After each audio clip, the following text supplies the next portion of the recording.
Alors nous nous trouvons ici avec Caroline Girard, vous êtes la directrice de la culture scientifique, directrice du patrimoine historique de l'Université de Montpellier, et on est ici dans ce conservatoire d'anatomie exceptionnel.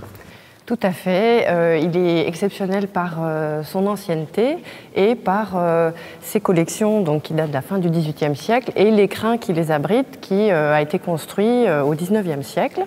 On est ici dans un temple dédié à l'anatomie, à son enseignement. D'accord. Voilà. Donc tout ce qu'on voit dans les vitrines, c'est pas pour faire beau, ça sert? Voilà, c'était considéré comme une collection pédagogique à l'usage des étudiants en médecine.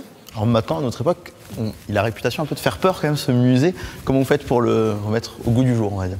Ce sont des collections qui nécessitent d'être expliquées et dont il faut bien montrer l'aspect pédagogique et puis aussi parfois l'aspect esthétique, comme pour les cires de Felice et Fontana, qui sont un petit peu le fleuron de la collection et qui datent du tout début 19e siècle. Oui, c'est ça, parce que vous avez des collections un petit peu d'excellence. D'objets, voilà, extraordinaires. Alors parce que la collection regroupe plus de 5600 pièces d'anatomie réelle, alors de l'ostéologie, des préparations sèches, des pièces en fluide, mais aussi des modèles anatomiques en cire, en plâtre ou en papier mâché, parmi lesquels on peut trouver certains objets soit même esthétisants ou, disons, ingénieux, tels que des modèles puzzle en papier mâché. D'accord.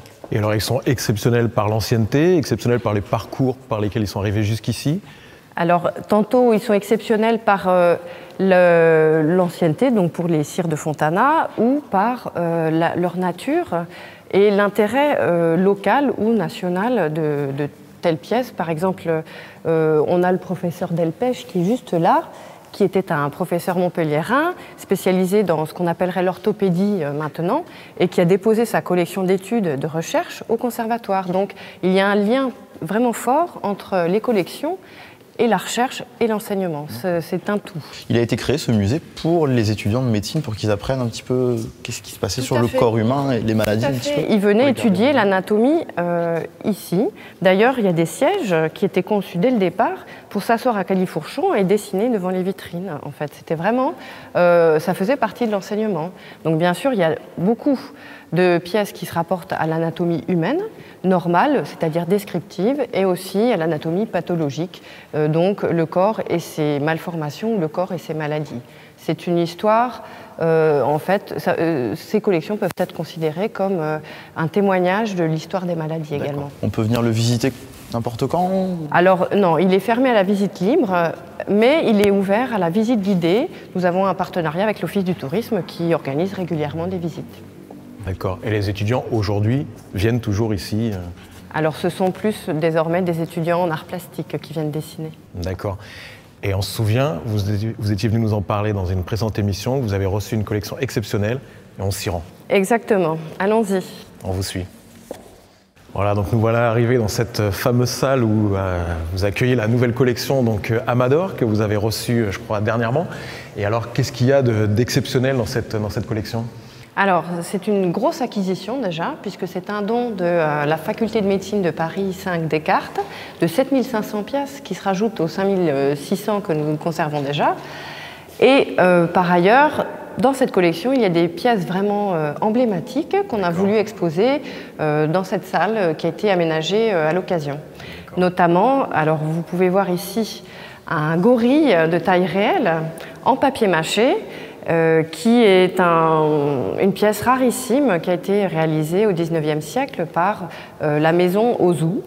Et on peut voir le système ingénieux du puzzle en 3 dimensions. D'accord, donc là on est quasiment dans l'art. Enfin, c'est des pièces à la fois anatomiques mais artistiques, oui. Et nous avons d'autres écorchés. Ici, nous avons un écorché de Richer, un autre écorché ici. Donc nous avons toute une série de modèles anatomiques artificiels, mais également une collection de pièces d'anatomie réelle avec des noms célèbres dans ce domaine, notamment Fragonard, avec 2 pièces de Fragonard et qui sont très anciennes, de l'extrême fin du XVIIIe siècle, voire début XIXe. Particulièrement remarquable, j'imagine. Oui, par la réputation de celui qui les a réalisées. Est-ce que c'est ouvert aussi comme endroit au public ou... Alors oui, tout à fait. L'Office du tourisme intègre cette salle dans ses visites désormais. Elle est visitable également. D'accord, donc il suffit de se rendre à l'Office du tourisme Voilà, de réserver dans le cadre des visites guidées de l'Office du tourisme. C'est vous qui faites la visite? Non, ce sont les guides que nous avons formés pour l'occasion. Et du coup, des pièces d'autant plus exceptionnelles qu'on ne pouvait pas les voir précédemment, c'est ça? Alors oui, parce qu'elles ont été mises en caisse depuis une dizaine d'années et la solution qui a été trouvée pour les restituer au public a été ce don à Montpellier. Et donc là, on se situe un peu dans la droite ligne du Conservatoire d'anatomie, plutôt dans une salle universitaire. Je crois qu'à côté, c'est un petit peu différent. Oui, en fond de salle, il y a une collection un peu particulière. Il s'agit d'un ancien musée anatomique forain, destiné donc au grand public des fêtes foraines, ce qui explique la nature spectaculaire de ces pièces, telles que les gisants en taille réelle et traitées de façon hyper réaliste avec de la cire également. D'accord, donc c'est vraiment des pièces de foire, comme on disait. Oui. C'est les anciennes attractions où on venait voir les plus gros. C'était à la fois spectaculaire, une attraction, un divertissement, mais également pédagogique. D'accord. La devise du musée, c'était science, art et progrès. Eh ben, merci beaucoup, Caroline, pour cette visite très privée.